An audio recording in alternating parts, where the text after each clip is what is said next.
A lot of these children cannot be saved, and it's really unfortunate and sad that I have to say this, but it's the truth. And I think when you all start to realize that, you'll start to just allow the consequences that are going to happen to happen. So, quick story time, because I want to talk about this Chicago, these kids in Chicago that jumped that mama and her son, and she's pregnant. But I want to give y'all a little context first. So when I was in the 7th grade, I'll never forget, my school started at like 9 a.m. or like 8:45. We weren't allowed into the school until 8:15 because, you don't want kids running around, whatever. So I remember our bus had dropped us off early one morning, and we was there at like 7:45. So we outside, waiting outside. Out of nowhere, it's this big commotion. What's going on? Remember, it is 7:45 a.m. We are in middle school, 7th, 8th grade. How old is that? About 11, 12, 13, around that age. Anyway, it's a commotion going on. What's going on? Well, it was this girl that these 3 kids was picking on. They kept picking on this girl. Her mama came up to the school to, I guess, have a conversation with the principal. Her mama had pulled up around the time our bus had dropped us off. And I rode the bus with the three people that was bullying this girl. So the bus dropped us off. The mama pulled into the school parking lot, got out the car, was walking to the front office, right, with her daughter to go talk to the principal. And out of nowhere, these 3 kids started jumping this lady and her daughter. Some more context about the 3 kids. 2 of them were girls. 1 of them was a boy. Right. So now you got these 2 girls and this 1 boy jumping this lady and her daughter outside of our middle school. And you would think, obviously, the teachers are in the school because school starts in an hour, 30 minutes, 45 minutes. You would think they would come out and stop. No. Nobody broke up the fight. Because we 11, 12, 13. How we go break up Nobody broke up this fight. The lady and the daughter got jumped. Then, finally, the lady was able to break free her daughter. They got in the car and drove off.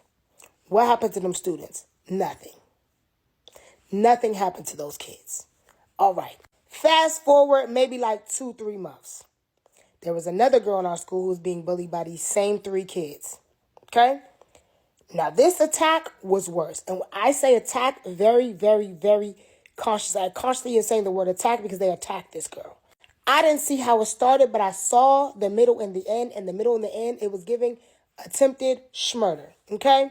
They beat out this little girl so bad. Her blood was all over the floor on the first floor, on the lower level. All over the floor. They had drugged this girl to the boys' bathroom, beat her up in there, drug her out. It was a male teacher that tried to break up the fight. They threw him on the floor. He broke his arm. These same 2 girls and this 1 boy. They was in 8th grade. We was in 7th. The girl that they had jumped was 7th grade, right? The girl with the mama was an 8th grader. The girl that I seen with the leaking, they scratched this girl's face up so they had to call the ambulance to come get her. Okay. What happened after that situation? They were expelled. But I remember when the parents came in. And I remember when the parents came in because they had to come in that day because the police were called. The kids was arrested because, once again, this is assault. Like, this is assault and battery. Yeah.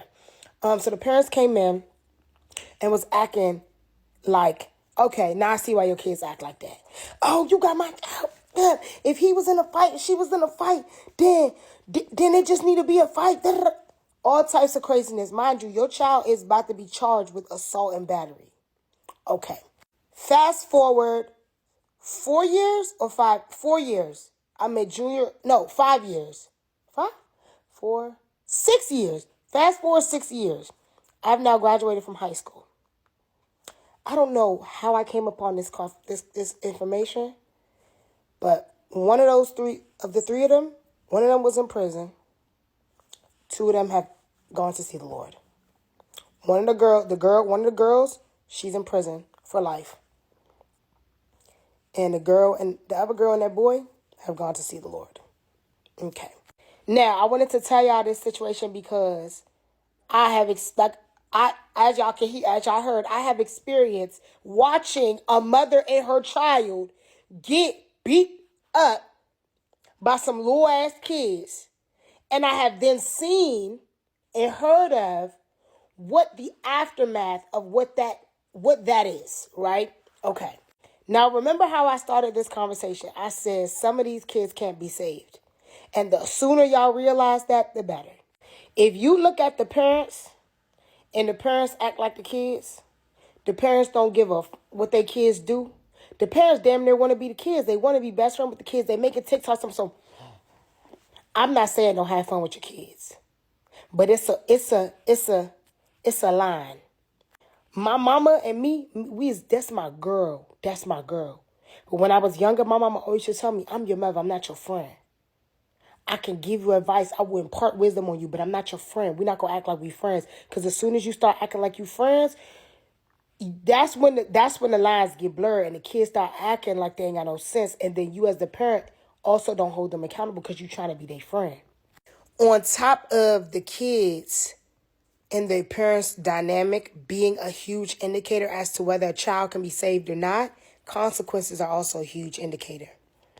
And that's where I say, number one, the parents need to be the first ones that are charged for certain crimes. Number two is the school, okay?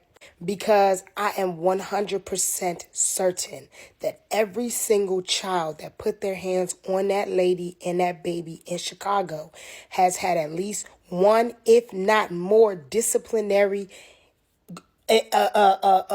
infractions. They've been told the school has been told about these kids, and yet nothing has happened. And now you see what happened. This is the product.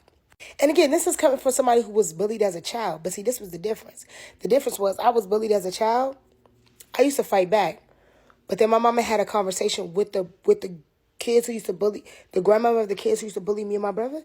And my mama told her, the lady, she said, I have now told the school multiple times that your children is picking on my kids. I told my kids fight back. Now I told my kids to make sure that your child doesn't make it home.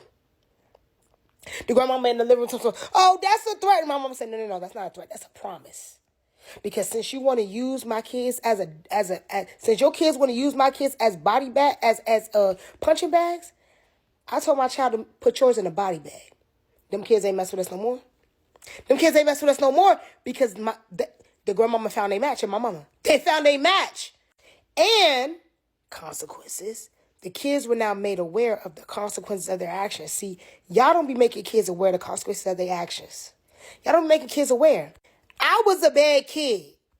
Y'all. I used to get them teachers hell. Okay? This is what I'm calling your mama caller. But see, this is the difference. My caller didn't have as much bass in the voice because I knew if they actually called my mama, I was getting that ass tore up. My mama did not play them games. She used to tell me all the time, I'm sending you to school to be good. I'm sending you to get an education. You got these teachers calling my phone. I got to leave work to come. I'm on that ass. I'm on that ass. You know what I'm saying? One day I was so bad, my mama called the police on me and they said, come get her. They came and picked my ass up. They drove me around the neighborhood. I was crying like shit. I was like, please don't take me back. My mama said, now come get her. They put me right in the back of that car. That was all I needed. These kids don't have beyond scared straight no more. They don't be getting scared. They're not scared to act up because what do you mean? You were bold enough to not just bully a child. No, this is not just about bullying a child, fighting a child. A grown-up? Who's pregnant?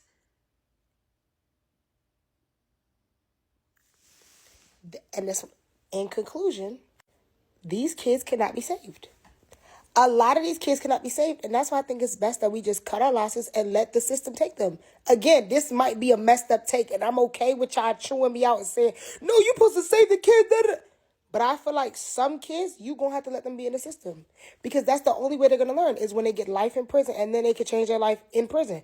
Because you're not going to be a menace on the streets. And then you putting me and my kids in danger. I'm putting you in a body bag. The end.